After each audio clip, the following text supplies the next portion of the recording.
when you stumble onto something that's true, um, and you can't unsee it.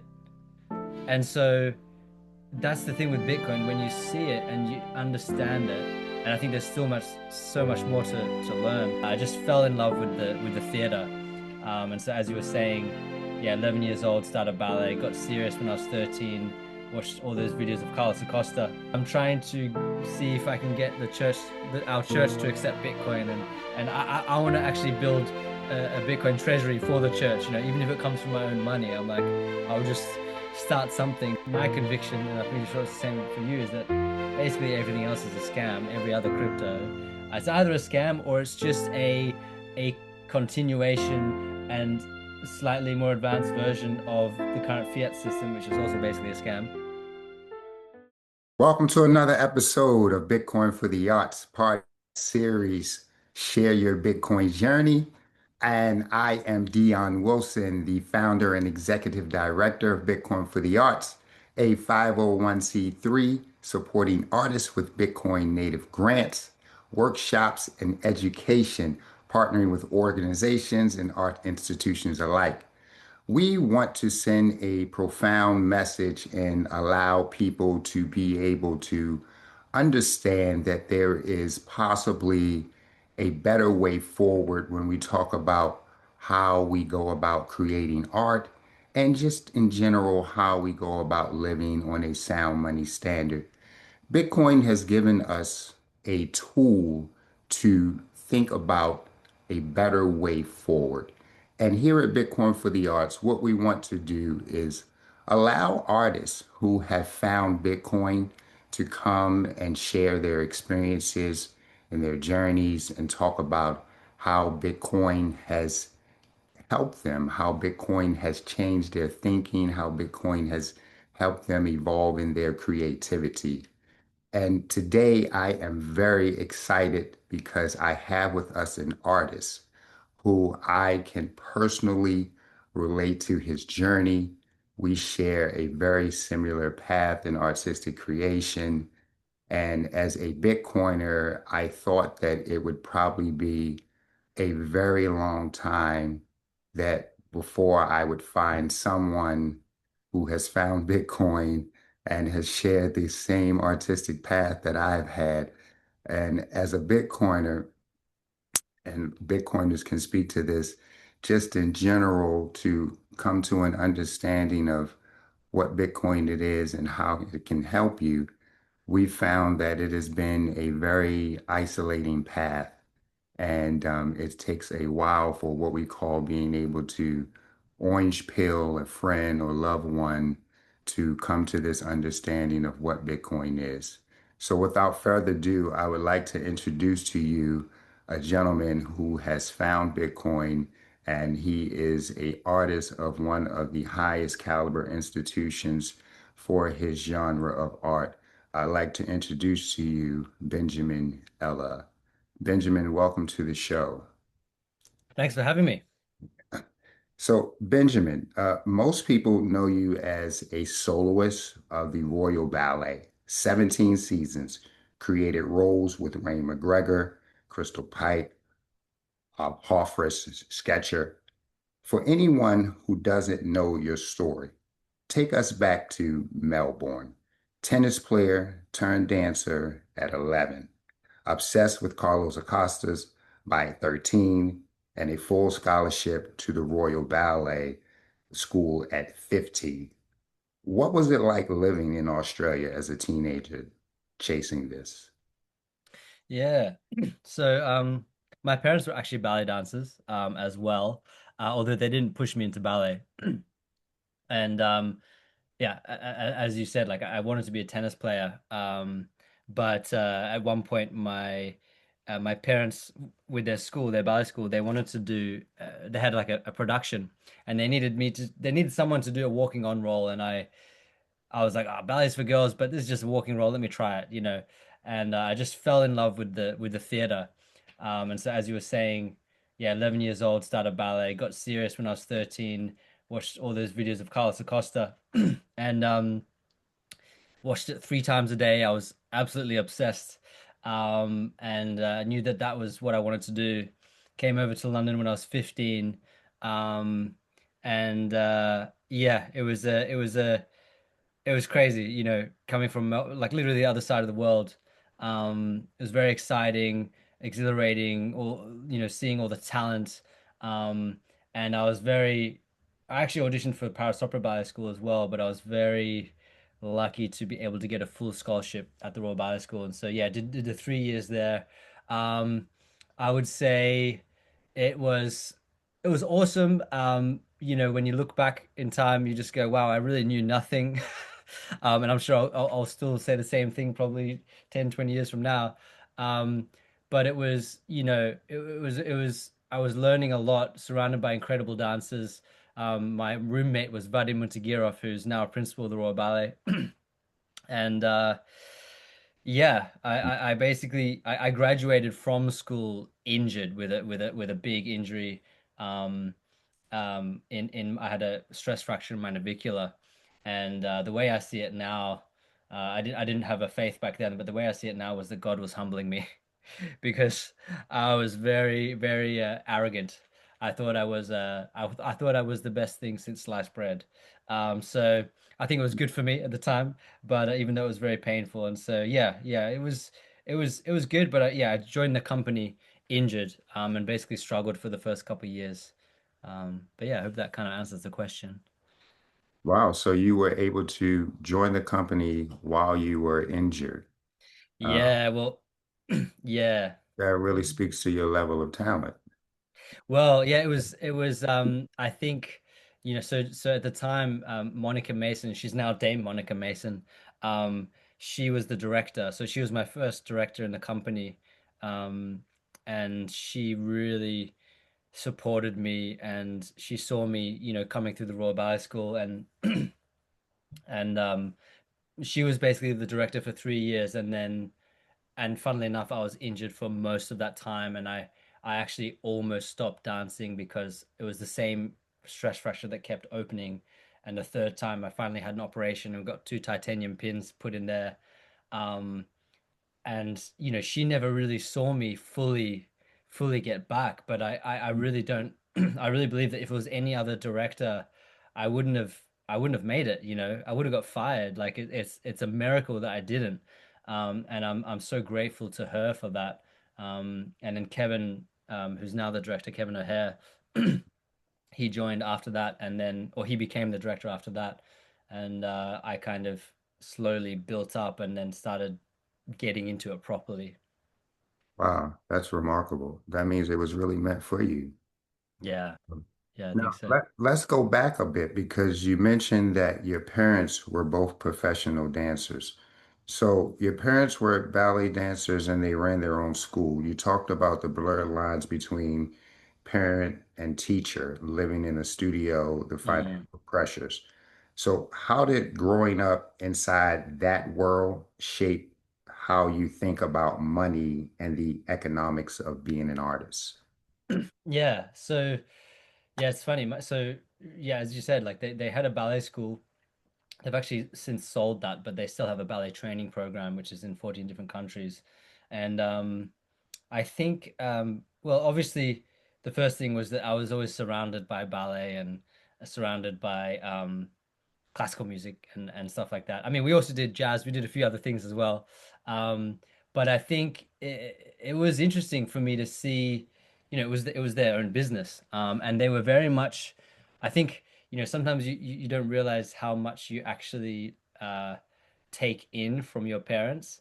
And I think they were very much of the, let's say, philosophy, or they had their principles were very much like they didn't want to, they wanted things to be their own way, and they didn't want to, they never brought in, they never wanted to get grants from the government or from anything, or um have to get like a board, or have to get people that would Mhm. basically say you have to do this. And so they're very much like, we'd rather it'd be a little bit more difficult, but we have control, or we have freedom, as it were. So it's funny now that I'm thinking about this. You asked me that question. I'm like, oh wow, yeah, maybe that must have shaped me.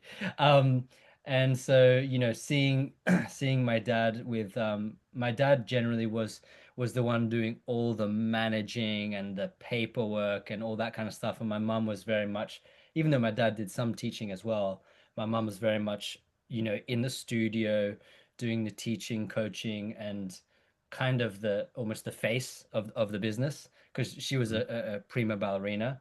And so yeah, I think, they also they were able to buy their building, their studio. So if, the ballet school actually started literally with a few random people in a church hall, just like wherever they could, and eventually over the years they built it up. And I think even I'm almost realizing now, even seeing that secondhand, they definitely, my dad would really be interested in how can we really build this thing. And so, he bought the property, and I think it was a good time, in terms of the property market. So, I think, bought it for whatever he bought it for. I think within 5, 10 years or something.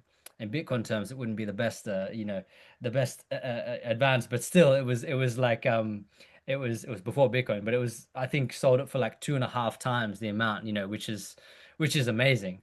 Um, and so I think in general, that concept of money and multiplying what you have.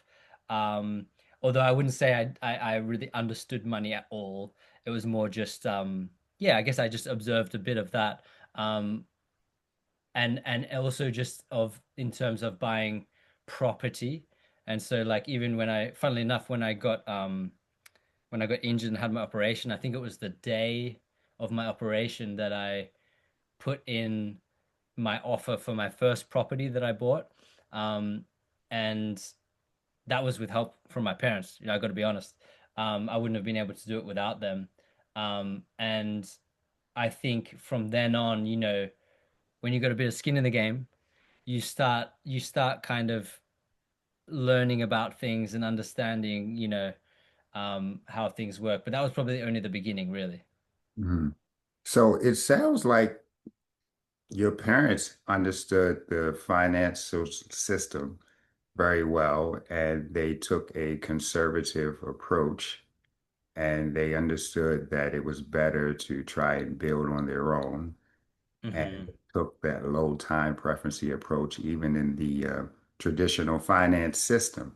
So I think Yes. it was safe to say that it was probably being installed in you from the foundation without you even I think realizing. so. I Yeah. think so. I think it's true. Yeah, definitely. Yeah, definitely. Okay. So this brings me to my next question. As a dancer, you lived on a fixed salary in London, one of the most expensive cities in the world. You've seen firsthand how inflation eats into an artist's purchasing power. Did that personal experience make Bitcoin's hard cap and sound money principles resonate differently with you? Yeah, so it's funny. I've been reflecting on the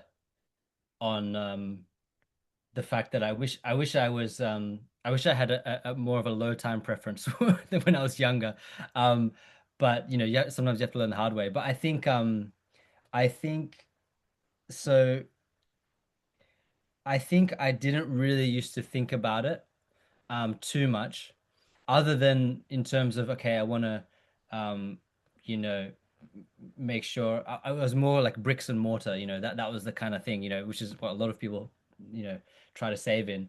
Um, and so the whole journey with Bitcoin for me started in 2015, but I didn't understand it. I probably bought like 50 pounds of it or something, but didn't understand it. Then got into all the other cryptos and stuff, 2017, 2018, but had no idea what I was doing. And it was really in COVID, which I think for a lot of people, where a lot of things coincided because I was one of the union reps, union representatives, and then actually became the deputy, one of the deputies. Um, and it was during that time that I was, heavily involved in the union in terms of negotiating for contracts and pay. while I was going down the Bitcoin rabbit hole, and actually, because I also studied business and management and economics as well, I started a degree, although I stopped it because it kind of led me to Bitcoin, and I realized I don't want to be learning, I don't want to be, going down the Keynesian economics rabbit hole too much, to be honest. Um, Right. but it was during that time that all these things coincided, and of course, you know, COVID, they print a whole lot of money. I'm watching the What Is Money show, Robert Breedlove and Michael Saylor and all these things, and I'm reading, the Bitcoin Standard and other books, and I'm like, wait a second, like there's something going on here, It's kind of like a little bit like, the veil is being lifted. Um, so I think it was really during that time that, and it was difficult because on the one hand, I'm starting to get these libertarian leanings, shall we say, and then I'm like, a union deputy, and I'm like kind of like, wait, what does this mean? Like, what does this mean? But at the same time, I'm like, okay, like because when I first went in as a union representative, I remember just being like, this is unfair. We should be getting more money. This blah blah blah. And then as you go in and as you actually get to understand the management side, and I'm like, okay, I think this is genuinely harder. Like, it's not just, oh, we should be getting more, and I was like, yeah, it doesn't work like that. Money doesn't work like that. And and then at the same time I went, well, actually at the same time, you know the organization does have a fiduciary responsibility to, you know be able to weather the storm and pay, their employees, no, and kind of be prepared for anything to happen. Of course, things happen, but so I was wrestling with this, but I think that was a big moment for me where I started to realize like, oh, Bitcoin is the answer here, but like, you know, as you probably know, and lots of Bitcoiners know, you can try and spend as much time as you want convincing as many people as you want, but it's something that someone has to develop their own convictions, really. So yeah, I don't know if that answers the question, but yeah. That answers a mouthful. And it's okay. So this is a great segue. So this is where you and I share a lot of similarities. So uh, you were a professional dancer with the Royal Ballet. I was a professional dancer with Alvin Ailey and Dance Theater Harlem and the Lion King and Philadelphia. We both somehow ended up as union reps somewhere. I Yeah. I was when I was in Alvin Ailey, I was on the AGMA Union Contract Negotiation Committee. Wow. When I was in Lion King, I was the union representative for the ensemble. So I think maybe that probably has a lot to do with our understanding of how, Bitcoin can really help us because we had a little more insight into the back end of how the financial system works within these institutions and how hard it is for them to actually represent the artists in a positive way that the artists are happy and still be able to balance the budget sheet and make Mm, the organization productive. It is a very hard challenge. And part of the challenge is because we're all nonprofit based and everything is always about donations and mm, funding. And now we're in a situation where the funding is actually drying up. hmm So organizations cannot get the same funding that they've been getting from the traditional, government institutions and programs. So I we have to allow artists to be able to listen to these type of stories because this has to be able to resonate with them somehow.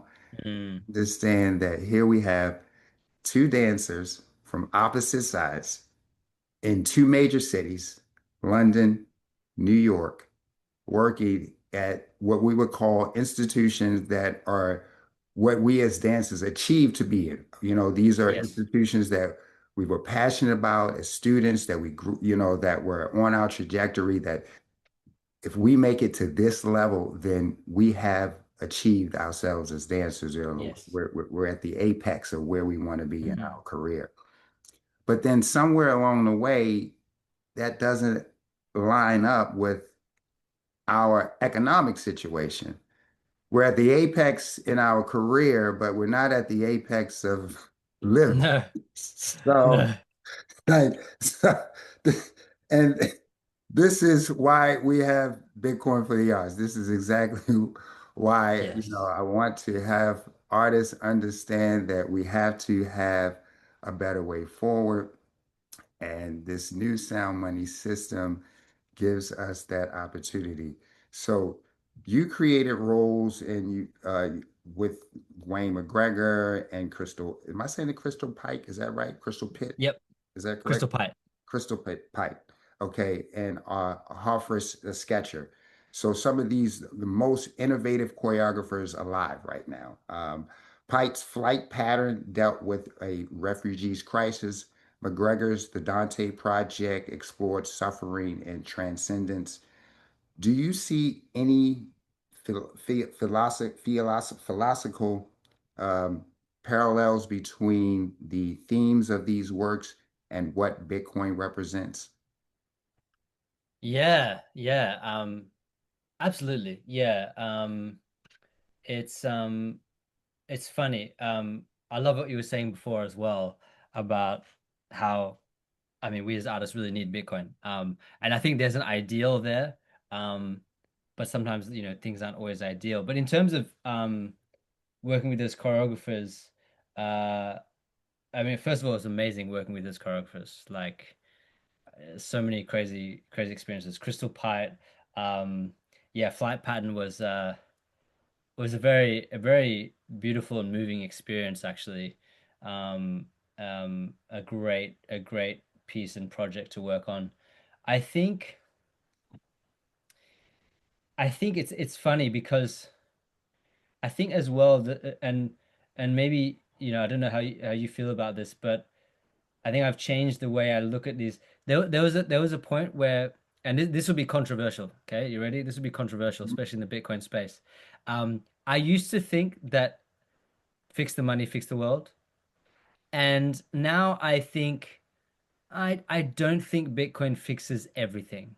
However, I think it will fix a lot of things, and I think it will help a lot of things.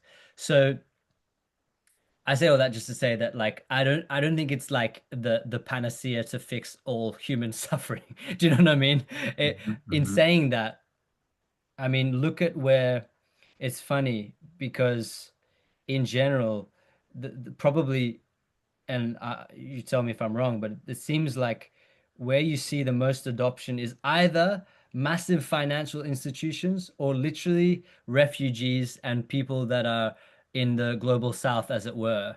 Um, and they don't even really, it's not really like, for us in and I at the same time we have challenges, um, you know uh, for sure. Like the arts is drying out and stuff, but the funding is drying out. But at the same time, like this is actually where Bitcoin is literally a lifeline for a whole lot of people. And um, I wouldn't say that that was something that I was thinking of, when I was doing some of these ballets. Or I don't think I was actually fully down the rabbit hole when we first did that anyway, um, the Bitcoin rabbit hole. But I think I think Bitcoin definitely so I think in terms of philosophical leanings, 100%. Um, and I actually so so in the last few years, so most of my life I've had I basically had I didn't have any faith or anything or believe in God. And long story short, um I actually became a Christian a few mhm. years ago. And that was, funnily enough, it was the Bitcoin rabbit hole that got me interested in Christianity. It took me a long time to actually believe it, and lots of crazy things that happened in my life. But, you know, when I and the deeper I go into the Bible now, I actually realize that it actually deepens my convictions on Bitcoin as well. Like in Proverbs 11 verse 1, I think it is, it says that the Lord detests dishonest weights and scales. And so, the idea of that is that, when someone's in the market and they have a scale that it's on purpose, it's uneven, right? And so they're able to deceive the person that they're trading with, and they give, and basically that's what money printing is. Like that's how the central banking system works. Whether it's ultimately, it's they're allowed to do it, it's dishonest scales and weights, because there's an uneven advantage. And so for me, I see Bitcoin as even weights and scales. So in terms of your question of like a philosophical view, I do that's how I see it. I see it as moral money. Um, and in terms of yeah, I guess when the ballets I've done, I don't probably look as deeply into it in that sense. However, um, money is money and everyone has to use it. So so it will help everyone. Yeah. You brought up a few interesting points there. You mentioned both scales, both opposite ends of the scale of people who have found Bitcoin. So we Mm, have the institutions, the ones who now understand Bitcoin and are in a position to capitalize on Bitcoin to create more disparity. And then we have those at the opposite end, the bottom end of the scale, who mm, have already faced disparity, who've already been locked out of the system, mm, and who understand Bitcoin as their only option and only chance to level the playing field. And then we have all of us in the middle who can't decide, which way we want to go because we have just been institutionalized into thinking in one direction. And it's very hard to break that chain. So, yes, this is where we land. Bitcoin for the Arts sits right in the middle of both mm. spectrums.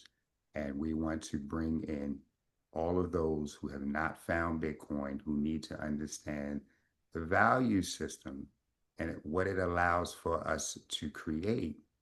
And that brings you to how you were able to find the moral principles in Bitcoin, and that took you to another outlet, and you found a new religious purpose behind that. That's pretty much how Bitcoin has evolved, like with how we think. Like it's really it is money, but it's not about the money. When you think about all of the principles behind it, it's really about our productive value and just how we value life. And Yeah, that's the understanding that really what Bitcoin has brought to me personally. Um, definitely. I think it's super interesting how, Bitcoin, like, let's be honest, you first get into Bitcoin because you want to make money. yeah, Like what it was for me. I'll exactly. be honest, that's what it was for me. Like, it was almost like a little bit of a gamble. I was like, let me see what happens, didn't understand it at all. But the thing is, when you stumble onto something that's true, um, and you can't unsee it. And so that's the thing with Bitcoin. When you see it and you understand it, and I think there's still so much more to learn. Like I love some of Gigi's books, and there's a few people that really think about this in a deep way, how Bitcoin is time and all these things. It's awesome. But when you stumble upon Bitcoin, you realize how corrupt the current system is, you know? And so whether you were going on a moral, journey in the beginning, like I guess you could also understand how corrupt the system is and then not be that bothered about it. But I think most people in general, like it's because the two is such a huge contrast that you're like, well, I don't. okay, I have to go this way. Like this Mhm, is like mhm. I don't want to go the other way. So yeah, that's what I find fascinating about it. Yeah, totally agree. Couldn't agree more. You started exploring choreography, all right? As you build your choreographic career, do you see a role for Bitcoin and value for value in how dance gets funded and distributed? 100%, yeah. So yeah, choreography is kind of something that I wouldn't say is my sole focus now. Although it's still something that I want to do. I'm kind of trying a whole lot of different things. But I think um definitely I think ultimately, as we were saying, you know, um funding is drying up in general. I know that I think from the Royal Ballet's point of view, I can't remember what it was, but I can't remember the exact numbers, but I think something like I'm probably messing up the numbers, but something like 15, 20 years ago, I think the company was around about 50% of all the money that they get in, the revenue was Arts Council funding. And I think it might have been more than 50%. And I think now it's 19%. Um, and I think it's actually getting cut more as well. Um, and so and obviously like so they have to make up for that with either ticket sales, which like, there's only so much you can really get there because also it's a charity and there's a lot of what's the word? There's a lot of kind of like they can't put the prices up too much because it's not a private institution. It's not a um and then obviously funding, sponsors, donors is where they get the rest of the money. So I think Bitcoin 100% has a huge place to uh, to to play in the world of choreography. I don't know exactly how. I don't know exactly how, and I think that's probably where you're gonna be building and discovering. You know, I've been thinking. I don't know if you know Christopher Wheeldon, but Hmm. Of I've course. worked with him. He's choreographed quite a lot. I've created a few roles there with him, and he's actually just recently started his own production company, which is Hmm. pretty cool. I can't remember what it's called. I think it's called Toy Production or something. Something. It's something cool. It looks cool. He also has I think Toy Theater Productions, I think. okay. Because he's got all these ballets, lots of different companies around the world. He's now into musicals as well. He's just done MJ, the Hmm. musical. Right. He did American in Paris, all these Mhm. things. And it's funny, this has just been some thoughts in my head, but I was looking Oh, at that at his production company and I was going like, this is the kind of thing that Bitcoin could play a part here. And I think the thing is that, you know, we probably have to have low time preference with this. I think it's not going to be something where it's all 100% Bitcoin and it's some massive company and it's just like boom, I think it might be. It's funny. I always think of this in terms of biblical principles. So the Bible talks about being like yeast, and how yeast kind of like grows and spreads like over time, and you can probably a lot of Bitcoiners think about like mycelium and how there's like all these networks and things, and maybe that's how it's gonna be, where Bitcoin will slowly bit by bit get integrated as time goes by. um However, I don't see why it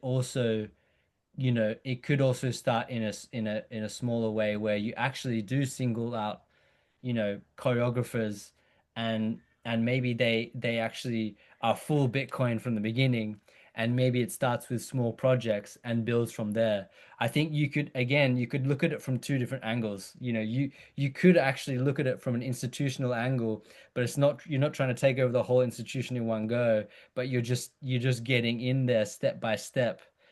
Or you have the individual or the small group that are like hardcore Bitcoiners that decide to, you know, do some project that is funded fully by Bitcoin. So I guess you could come at it with multiple angles. Benjamin, that is exactly what we want to do. So we Nice. want to take that step-by-step approach and integrate into the bigger institution using Mm, people like artists such as like you and myself who've been a part of these institutions, who can relate to these other artists and help them understand. And then we also want to take that other angle and find those artists who have already found Bitcoin and have those artists help lead the way in mm, showing the world, not just artists, but the world, because that's really what we're doing as artists. We are cultivating the world. So it makes sense to me that if the artists are cultivating the world and are the change agents that are creating the world that we want to live in, then it makes sense that artists should lead the sound money journey to allow people to see the type of world that we can create when we have a better system. And that's what mm. they have to come to the realization of. So, I mean, I can't thank you enough for saying all of these things and spitting out all of this information, because this is what we want artists to hear. This is what we want them to understand. This is the only way we get there. We have to have these conversations. We have to have everybody understand from different perspectives. We want different artists that people can Mm, relate to and be able to understand how these artists came to this understanding, and how, yes, they have a similar appreciation for art and life the same way you do, but we've now come to understand that this system is no longer going to continue to allow us to create in the same ways we're used to doing. And we are at a reflection point. We're at a time that we can actually change our environment. So we are going to change slowly, and we have a very low time preference because Bitcoin allows us to have a low time yes. preference. Yeah. That's the beautiful thing about it, is that we don't have to rush.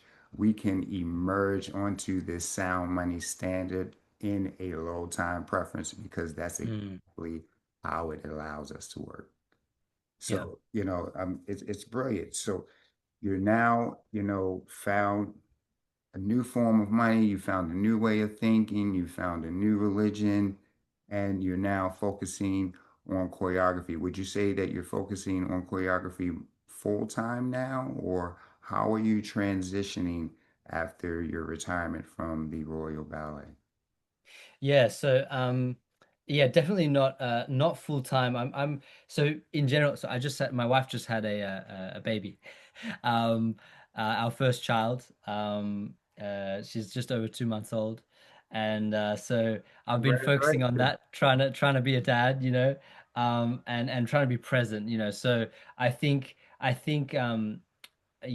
was able to, I'm able to have a little bit of flexible time now, which is good. Um, and so in general, I wanted to take a bit of time after almost 17 years with the Royal Ballet, super intense, whole ballet career. You know what it's like.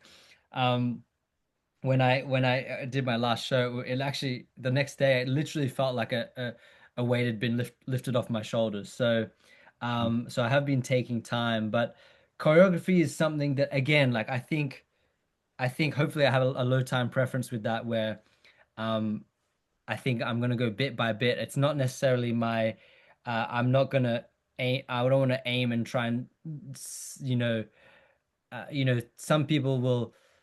I'm not at the point where I'm like willing to sacrifice lots of other things just to have a choreographic career, if that makes sense. Mhm. Um, and so I'd rather, go step by step and try to have a lone time preference there. At the same time, I'm doing some teaching and some coaching um, and helping my parents with their ballet training program business as well, which is in 14 different countries. And we want to kind of expand that as well. It's mainly in Australia and Asia. Um, so I'm kind of, doing a whole lot of different things at the moment. Um, but yeah, in terms of yeah, I think does that answer the question? Yeah, Yeah, that's you yeah, answered the question, yeah, certainly. yeah. I mean, so let's speak a little bit on that. Your parents have this structure, or their model is you're spreading out in different countries. So have you been able to help them implement Bitcoin into their structure way Not how? yet. Not yet. I think yeah, I think it's funny. I mean my dad bought a little bit of Bitcoin and he was like, okay, Okay. they're definitely not they're not fully orange pilled, put it that way. Okay. But to be honest, at the same time, I think it's incredible what they've done. I wouldn't have been able to build what I've built if it wasn't for them.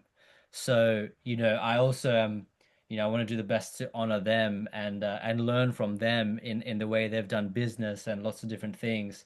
Um, rather than try to, tell them, oh, it has to be this way which to be honest, I sometimes have done in the past, I must confess. But but I think I think I think the thing is as well,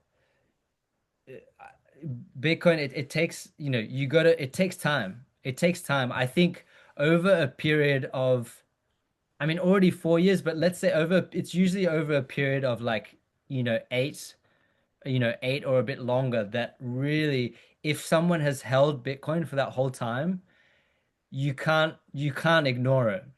You can't ignore it. And so I think also that they're a bit older, so it's like they don't really have an incentive to want to go down that rabbit hole. You know what I mean?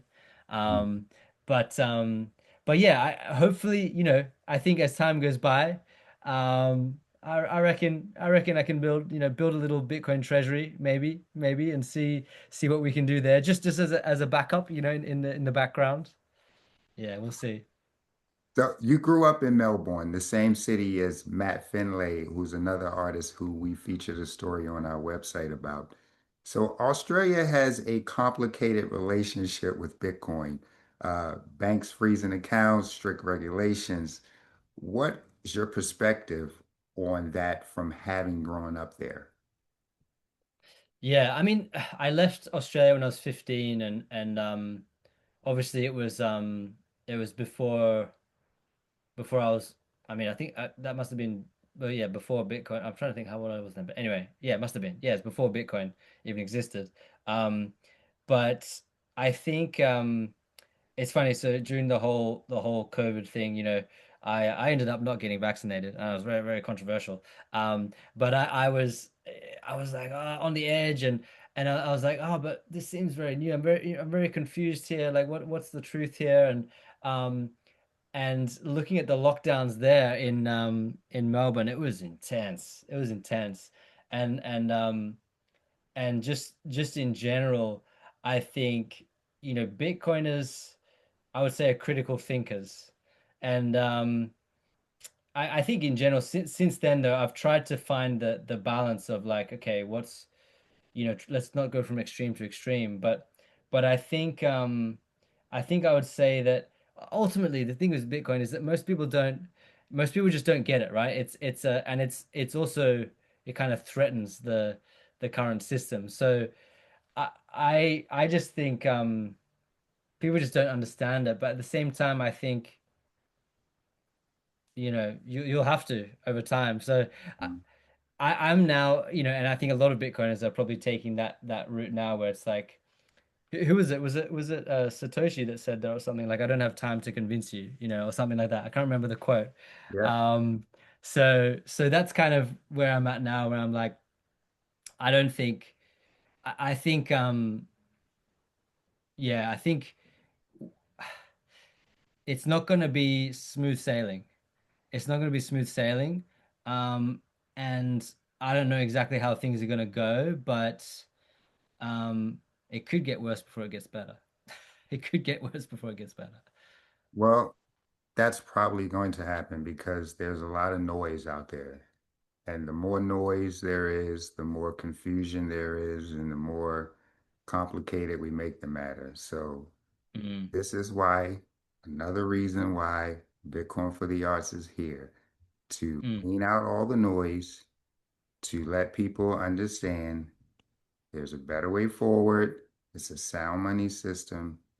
Despite all the other things you hear, despite all the other cryptos and things that you hear yes. coming out, we want to have our audience understand what Bitcoin is, understand that there are real use cases, understand that there are real people who share their similar journeys, who have the same dreams and inspirations and desires in life that they do, and they have come to this understanding that there's a sound money system that allows them to preserve their value while they work in a manner where they do not have to worry about their time being taken away from them.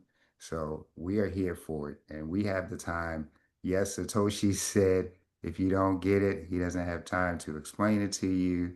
So he left it up to people like me and you to take the time to explain it to our Yeah, that's community. true. So That's true. the hope that they get it. Okay. So if you could go back and talk to 18-year-old Benjamin Ella, just joining the Royal Ballet with a stress fracture and an artist contract, what would you tell him about money, sovereignty, and planning for life after dance? Mm. 18-year-old Benjamin. The first thing I'd probably say is go get a Bible, go seek God, sort your life out. Go get right with God. That's probably the first thing I would say. Um, um, I think in terms of yeah, I mean obviously Bitcoin wasn't even it didn't exist back then, but I think in terms of sovereignty and all these things, I mean I think that honestly even just with that I think everything flows from there. But I think as I said, like you so many of the so many principles in the space of Bitcoin just align with the Bible. That's why there are so many Christian Bitcoiners. Um, but I think yeah, I would just say, don't be so don't be so arrogant. Um, try and be humble. Learn as much as you can. Um, you know, uh, enjoy the ride. Um, and yeah, Yeah, don't take everyone so seriously, maybe, including yourself. yeah, yeah. That's probably what I'd So, say. so let's talk to our community specifically. What would you tell a young dancer who's curious about Bitcoin but thinks it's not for artists or it's too technical? Yes. I would say read the Bitcoin Standard, maybe. That's maybe Mhm. one idea. Mhm. Um, you know, this isn't financial advice, but maybe buy a tiny bit of Bitcoin, um, and just, ultimately, this is if you try to get rich quick, you'll probably not do. You'll probably burn out and misunderstand it and not have the convictions and so this is not it's funny because it's a get wealthy slowly scheme that looks like a get rich quick scheme, right? Mhm. um so the first, I guess, buy a tiny bit of Bitcoin, um, you know, uh, read the Bitcoin Standard, um, join some kind of Bitcoin only meetup. Um, there's just so much noise. There's so much noise out there. Um, you know, my conviction, and I'm pretty sure it's the same for you, is that basically everything else is a scam. Every other crypto, it's either a scam or it's just a continuation and slightly more advanced version of the current fiat system, which is also basically a scam. Mhm. So learn about it, take your time, don't rush, but don't ignore it, and don't um, ignore it at your own peril, you know, um, and and don't be afraid of it, but just don't go from one extreme to the other. And I think, just like, yes, we're all realizing now that we got to use AI. Everyone's got to use it. Like, if you don't use it, you're just gonna struggle, right? Just like we all use computers now, we all use the internet, all these things. And in a similar way, like, you can ignore Bitcoin and not use it, but you're shooting yourself in the foot, really. So take it step by step, and you know have a low time preference, which basically means think long term. Don't rush into anything, but like, you got to think in scales of 5 years or 10 years. Um, Ignore the short term, movements, even the medium term movements. Um, and and the price action in the short term or medium, but just look at it over 15 years, 10 years, even 5 years. Um, and I think this will this is this is something that we can actually build. We can really build something awesome in the arts. So that's probably what I'd say to someone in the arts, that whether you're a freelancer, whether you're in a company, it doesn't matter. You're in an institution, it doesn't matter. This is not going away. And um you know learn about it. Mhm. What's next for you? What do you see yourself in the next 5 years? Does Bitcoin play a role in that vision? Bitcoin definitely plays a role in that vision. Again, like, for me, and I'm sure the same for you, Bitcoin is just money. So it's like asking, does money play, it was part of the vision. I'm like, yeah, I guess it is. It's definitely a part of the vision. But in terms of, yeah, I think I'm at the point now where, in my life, where I've just finished 17 years, and I think 2026 for me is very much a figuring things out year, and a building year. In fact, probably the next couple of years will be building. So, so even 5 years from now, at the moment where I'm trying to think of, okay, I'm trying to think, like, first of all, what kind of schools do I want my daughter to go to? But then I'm like, what is school even now with AI and all this stuff? I'm like, I don't even know. But in general, I think I don't know where I'm going to be 5 years from now. I don't know exactly what it's going to look like. Um, I believe that God has good plans. So I have faith in that sense. But I think it's that building phase where I'm helping my parents out with their business. I'm building some coaching and teaching kind of gigs here in London, and also I actually have a possible choreography gig at the end of the year.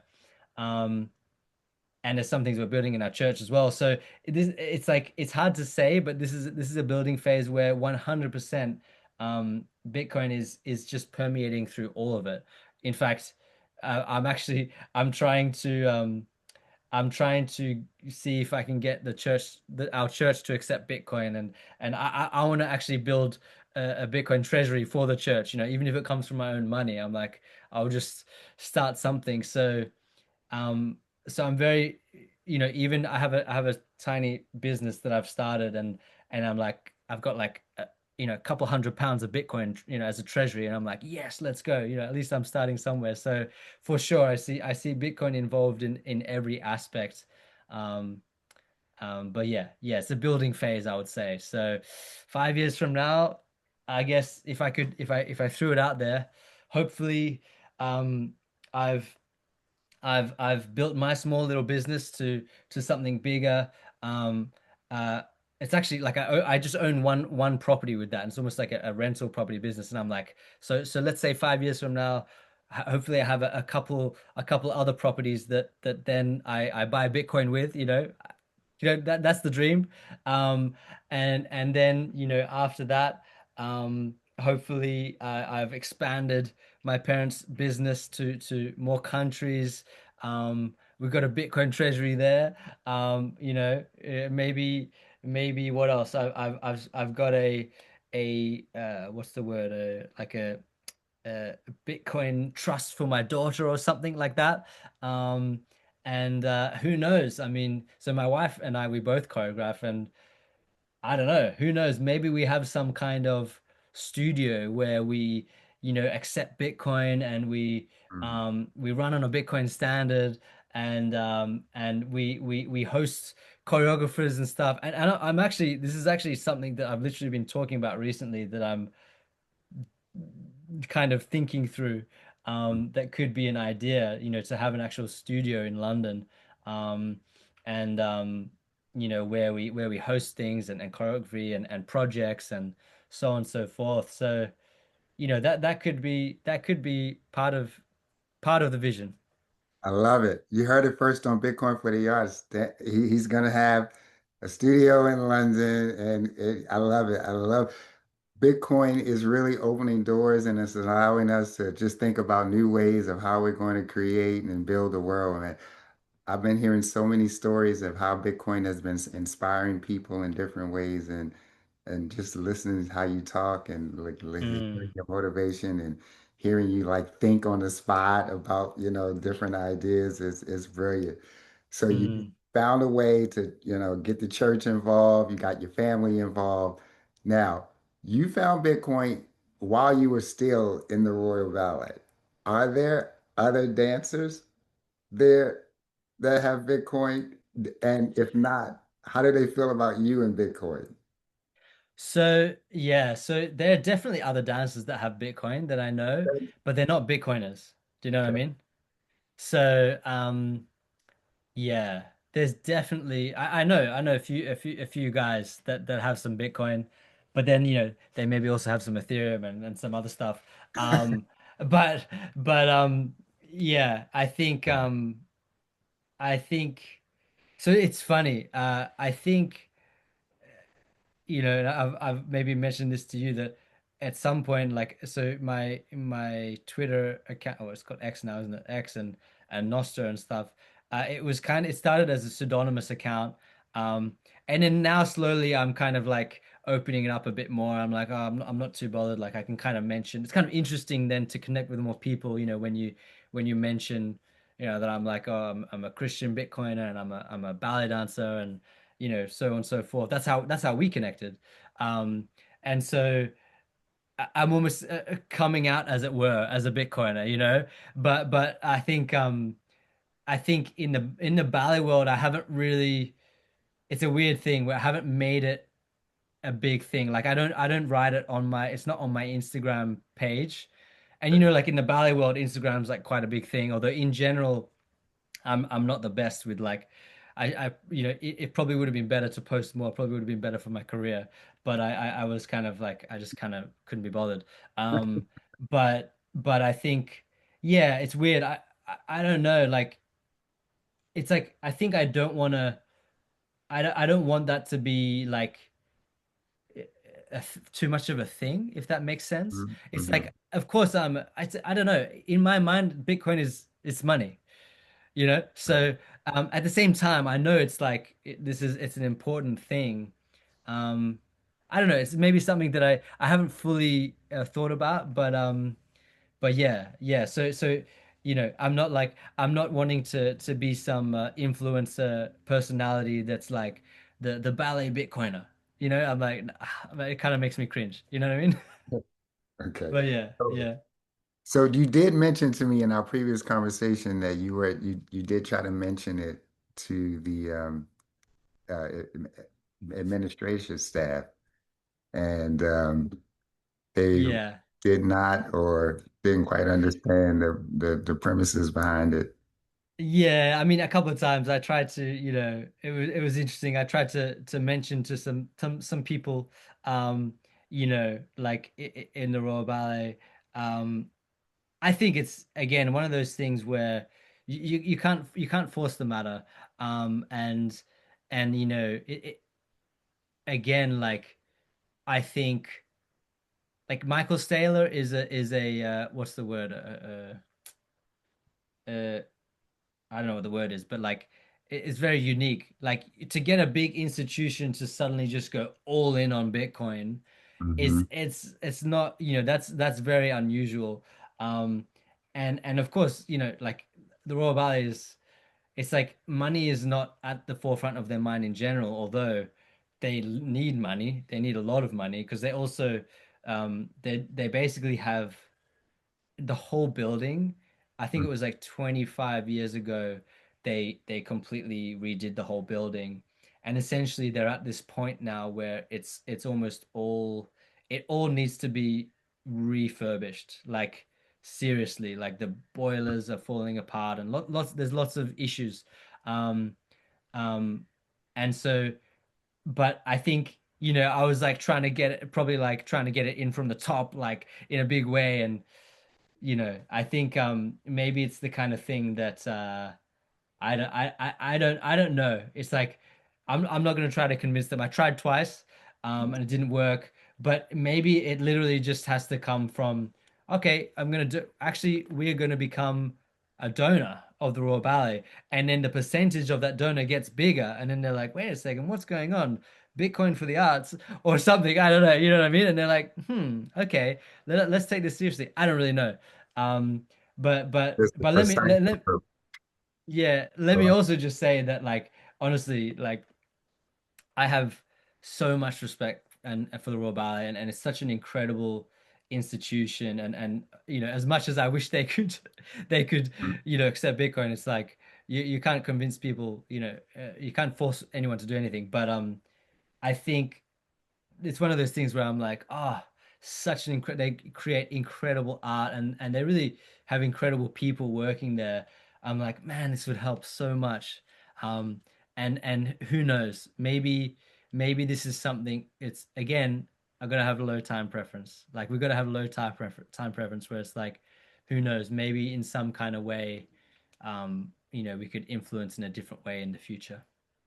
Exactly. We're going to get it done. We're going to slowly help the organizations and the art institutions that we love, that we passion, that we dreamed about, that we were inspired about.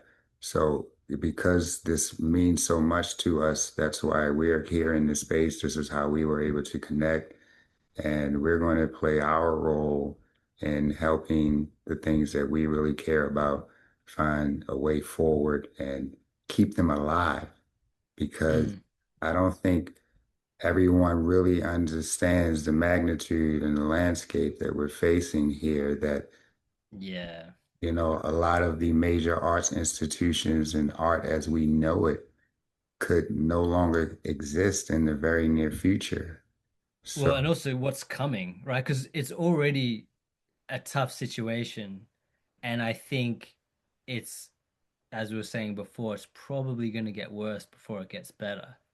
You mhm. know, this massive sovereign debt bubble and just everything that's going on. It's like it probably will get worse. So, you know, it may be a case of necessity, you know, Hmm. um, and where Bitcoin for the arts, you know, steps in literally you know and I don't know you know first of all can I just say as well it's so awesome what you're doing it's so and you know we only just met recently but I'm like wow I'm excited about this to see where this could go again having a low time preference it's interesting to see and also how you could mirror you know the decentralized nature of Bitcoin with Bitcoin for the arts you know maybe it's there's little you got little nodes in different countries and you know each node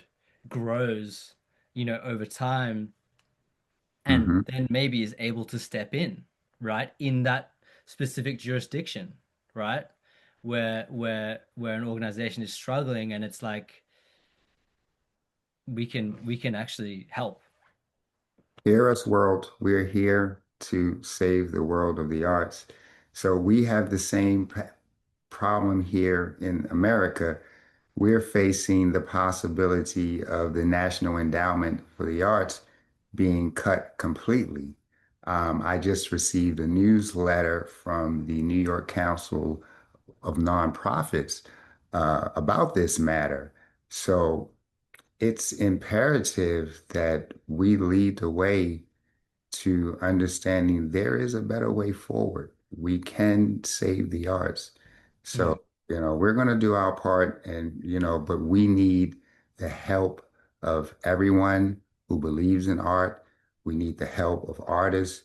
We need the help of the people to keep our culture alive, to keep the traditions of the arts that we know it, the way that we love.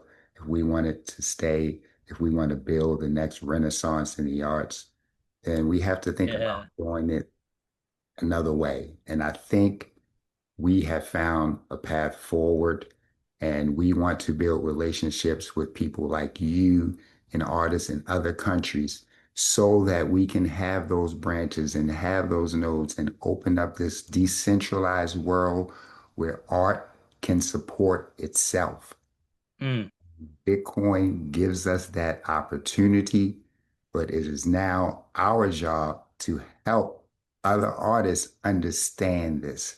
And we understand that it's not an easy thing to quite understand because we have been entrenched and indoctrinated in the other system.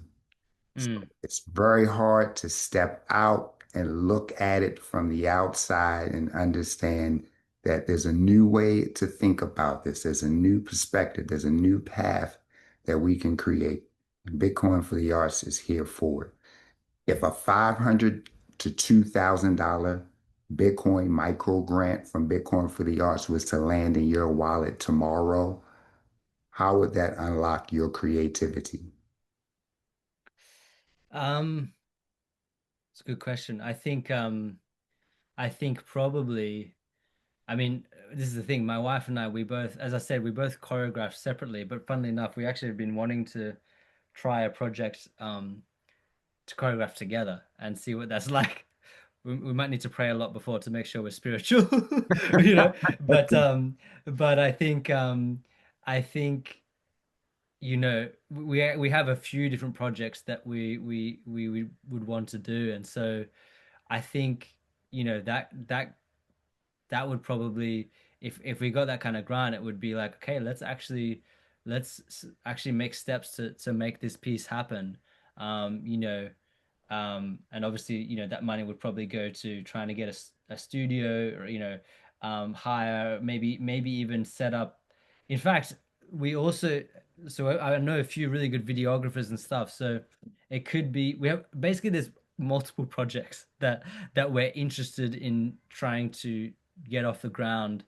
And I think, to try to see what might have the most value, and maybe that also brings awareness to the Bitcoin space. It could be something like that where we actually get it filmed, and yeah, something we'd choreograph on some dances and stuff, that everything costs money. So that's probably what I'd do. Um, yeah, We yeah. like that idea. We really do. And Yeah. we want to be in a position to do just that. Yeah. Benjamin, thank you for joining us today. Ladies and gentlemen, that's another episode of Share Your Bitcoin Journey with Bitcoin for the Arts. We'll see you next time.